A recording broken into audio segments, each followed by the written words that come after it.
TV, AC বা এই ধরনের কোনো ইলেকট্রনিক ডিভাইসের রিমোট কন্ট্রোল যখন কাজ করে না, তখন আমরা কি করি? দুটো বাড়ি দিয়ে দেখি যে কাজ করে কিনা, এবং সাধারণত বেশিরভাগ ক্ষেত্রে কাজ করে। কেন কাজ করে?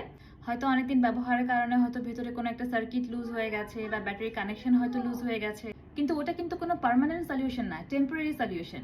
যত দিন যাবে তত আপনার বাড়ির পরিমাণ এবং ইন্টেন্সিটি বাড়াতে হবে, নাহলে কাজ করবে না, এবং একটা সময় দেখা যাবে যে বাড়ি দিয়েও কোনো কাজ হচ্ছে না।